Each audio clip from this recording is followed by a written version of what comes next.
Radio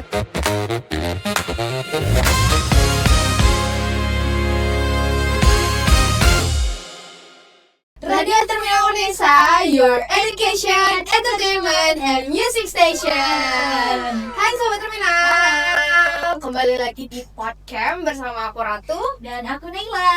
Nah, hari ini di segmen Podcast kita seru banget gak sih? Pastinya. Bakal seru banget karena kita kedatangan bintang tamu yang menginspiratif dan gacor banget pokoknya. Kan dulu nggak Jadi boleh untuk kakaknya silakan memperkenalkan diri dulu, juru dari prodi mana sama tahun berapa. Silakan. Oke, halo Sobat Podcast ya namanya ya Kak ya. Terminal. Oh, Sobat Terminal, sorry. Halo Sobat Terminal, aku Aji, aku dari Pendidikan Sejarah. Oke, dan aku Cesta, aku sama-sama dari Prodi Pendidikan Sejarah dan aku angkatan 24. Wes. Fun fact ya Sobat Terminal, kedua kakak-kakak ini baru memenangkan perlombaan bergengsi di Visipol. Apa itu Kak namanya? Boleh dikasih tahu. Kita bisa aja kemarin alhamdulillah menang di kompetisi debat nasional Indonesia yang diadain sama Visipol. Betul. Oke. Boleh jelasin sedikit dong Kak, kira-kira KDMI itu kayak gimana sih ke Sobat Terminal? Oke, jadi KDMI itu kayak kompetisi debat. Jadi dia itu yang ngadain awalnya memang Puspresnas gitu, Pusat Prestasi Nasional. Sekarang namanya Kemendikti ya. Kalau dulu kan Kemendikbudristek. Nah, jadi prosesnya itu seleksinya dari tingkat fakultas, jadi fakultas, universitas, kemudian tingkat wilayah sampai ke tingkat nasional kayak gitu. Nah, kemarin kita ikuti itu masih seleksi yang tingkat fakultas. Seperti itu. Nah, mungkin next akan lanjut ke tingkat universitas kayak gitu. Juara satu loh yang Terminal.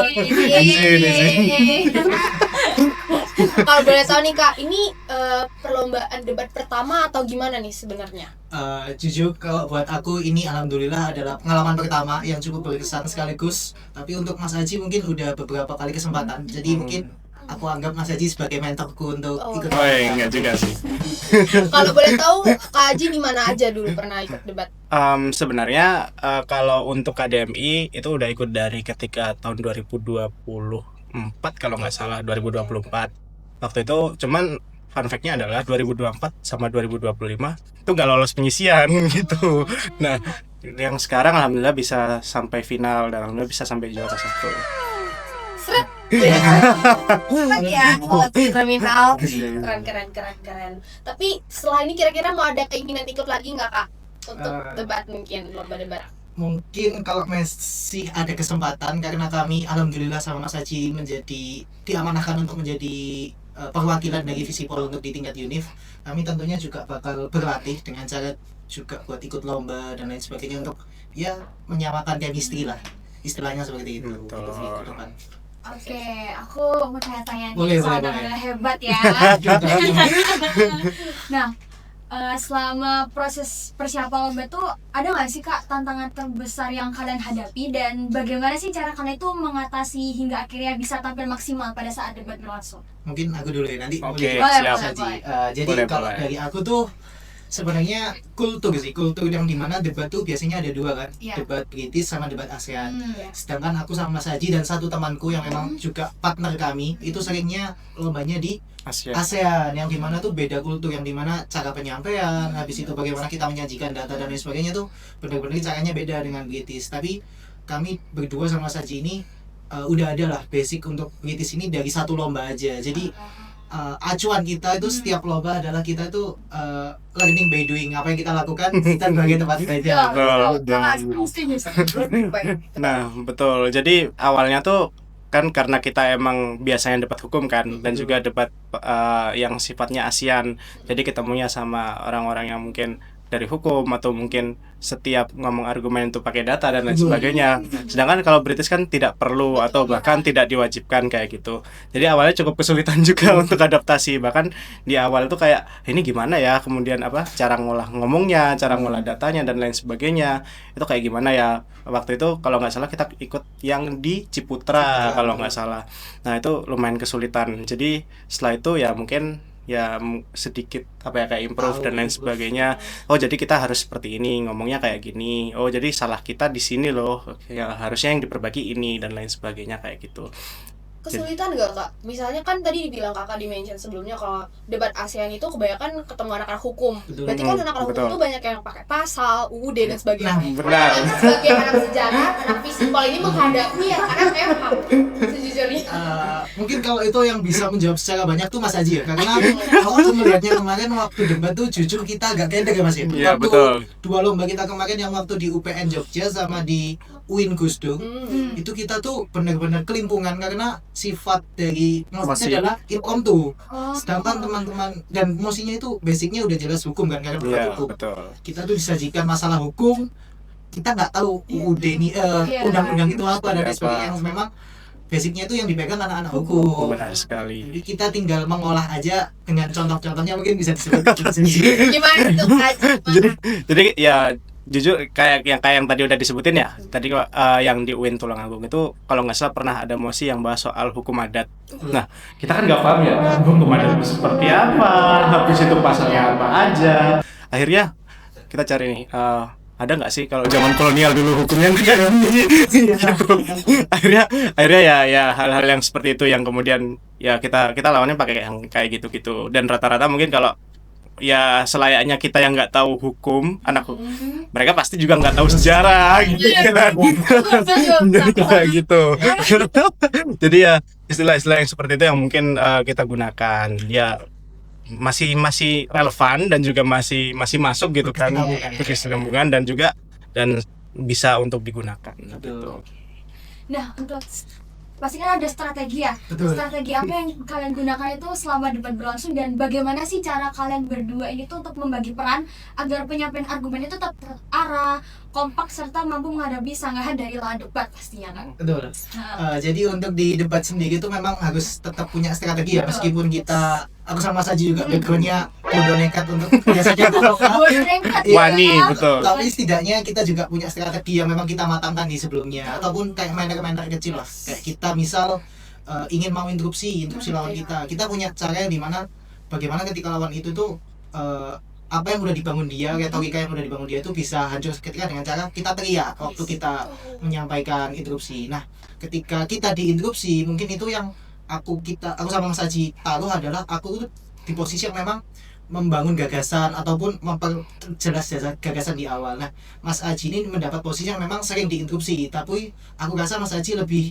prefer untuk di posisi seperti itu karena Mas Haji juga lebih nyaman ya Mas ya ketika Betul. diinterupsi, karena kita secara nggak langsung juga ingin menghabiskan waktu dari interupsinya sih lawan kita itu sendiri. Betul. Jadi kayak contoh lagi adalah misal tim lawan lagi bangun argumen. Nah, gimana caranya supaya mereka itu ikut alurnya kita? Iya. Betul, bukan mereka menghabiskan argumentasi mereka sampai selesai. Contohnya kita ya pakai interupsi, kayak kita interupsi berkali-kali. Gimana caranya mereka itu ikut ke maunya kita, ke arah perdebatan yang kita mau kayak gitu. Contoh kalau misal mereka nyebutin A sampai Z, gimana caranya? Oh, kita belokin dulu ke B, misal udah nyampe C. Akhirnya apa yang terjadi? Mungkin mereka nggak bisa nyelesain argumennya, mungkin juga mereka nggak bisa kehabisan waktu juga, dan itu justru menguntungkan buat kita gitu. Jadi kayak mereka yang lebih banyak ngomong ya, justru kakak ini kayak yang sedikit aja, terus udah habis waktunya di mereka yang banyak bertanya. Oke, betul. Oke, Nah, aku penasaran nih Kak, biasanya kan sebelum tampil debat tuh kan ada nggak sih kebiasaan atau ritual gitu untuk khususnya buat ngurangin nervous gitu? Jujur kalau di tadi Emi kemarin Mas ya, strateginya kita itu datang mepet waktu sebelum acara dimulai.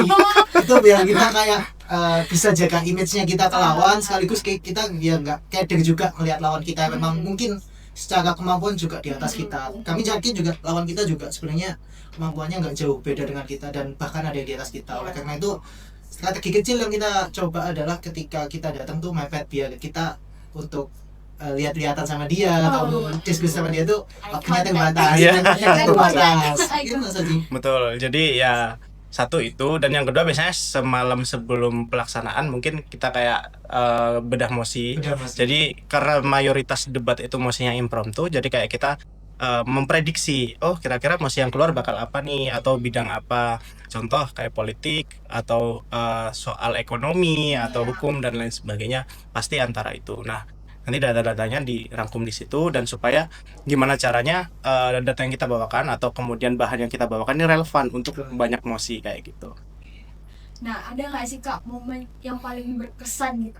Kejadian lucu deh. Yang tadi Iya. sebelum debat berlangsung gitu, Betul. membuat sehingga membuat suasana itu lebih cair dan tidak tegang. Atau pas building case ya Kak, mungkin. Yes. Kalau mungkin itu kita masih belum ada pengalaman yang wah ya untuk di awal. Tapi mungkin nanti Mas Haji bisa menambahkan.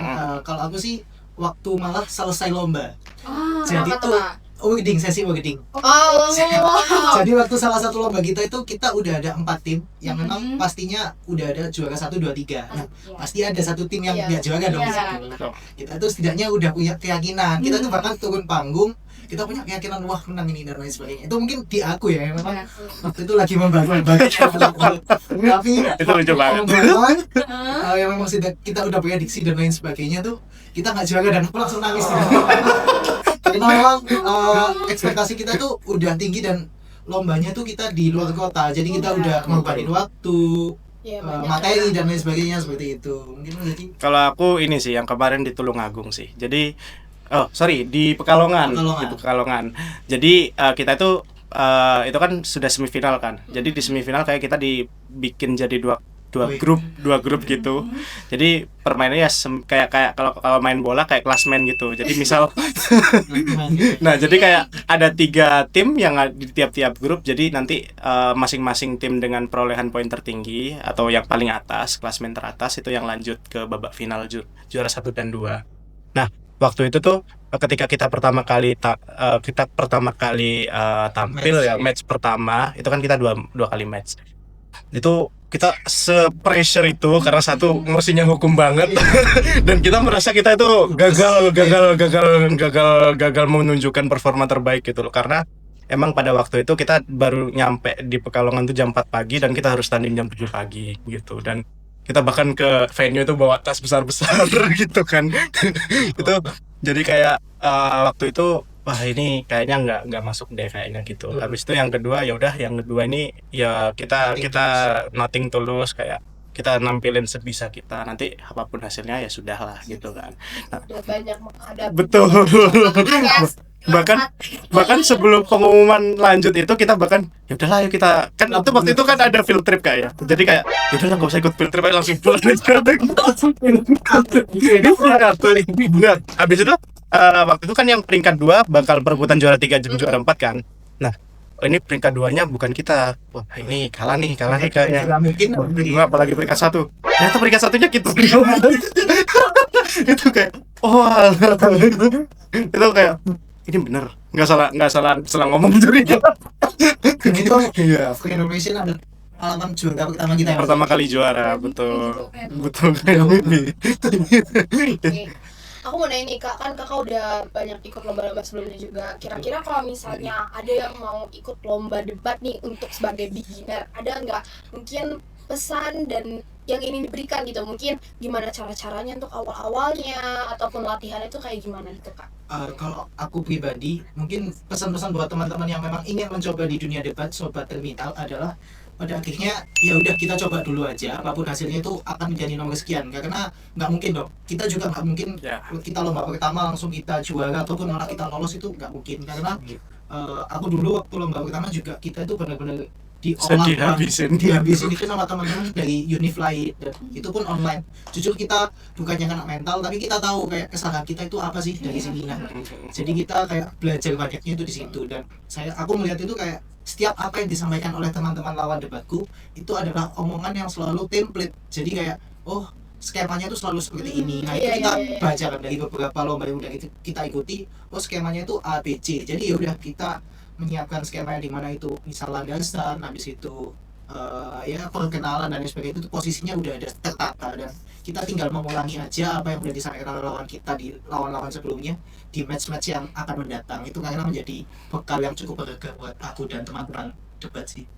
Oke, kalau dari aku sih sama kayak yang tadi dibilang sama Cesta.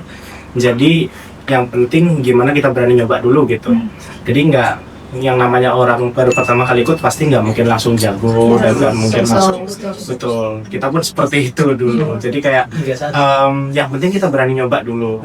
Nanti gimana hasilnya ya kita jadikan sebagai pelajaran. Dan juga untuk kedepannya, dan ketika kita gagal pun ya kita nggak boleh untuk putus asa dan tuh nggak mau ikut lagi deh gitu kan. Kita nggak pernah tahu di kesempatan berapa kita berhasilnya kayak gitu. Learning by doing ya kak. Kalau boleh tahu ini kak, kan kakak bilang nggak mungkin dong kita pertama kali, jarang sih lebih tepatnya, pertama kali ikut terus langsung menang, itu kayak sedikit kemungkinannya. Terus motivasi kakak-kakak ini tuh apa supaya mau ikut lagi walaupun udah dipantai, udah dikata-katain misalnya pas debat? Mungkin boleh silakan kak. Iya, karena mungkin itu sih apa yang udah disampaikan tadi, kita tuh udah dibantai, kapan berarti waktunya untuk kita membantai ya. Berarti mau kita kayak lawan kita aja bisa untuk membantai kita, masa kita yang dibantai yang bisa untuk membantai lawan-lawan kita selanjutnya. Itu aja sih kalau aku. Kalau aku lebih kayak ini sih, lebih kayak rasa penasaran. Kenapa sih kok kita gagal terus? Kapan? Aku kayak penasaran kapan kita bisa menang atau kapan kita bisa naik podium kayak gitu. Jadi kayak kayak wah ini pokoknya kalau sebelum menang nggak boleh berhenti. Gitu. Aku mau ulik-ulik sedikit kak dengan perlombaan debat ini. Kan udah disebutin sama kakak sebelumnya, pasti ada lawan yang lebih, menurut kakak lebih wah daripada kakak-kakak ini. Terus gimana pas saat debat itu menyanggah lawan, karena argumen lawan, karena biasanya kalau udah di debat kan pasti gemeteran, nervous, ya kan? Gimana cara menyangkal itu semua? Menyangkal argumen-argumen ini? Kalau dari aku pribadi itu sebenarnya buat masalah porsi atau jam terbang aja. Yang memang di awal itu pasti aku secara pribadi juga gemetar, bahkan kaki, tangan itu kita banyak semua.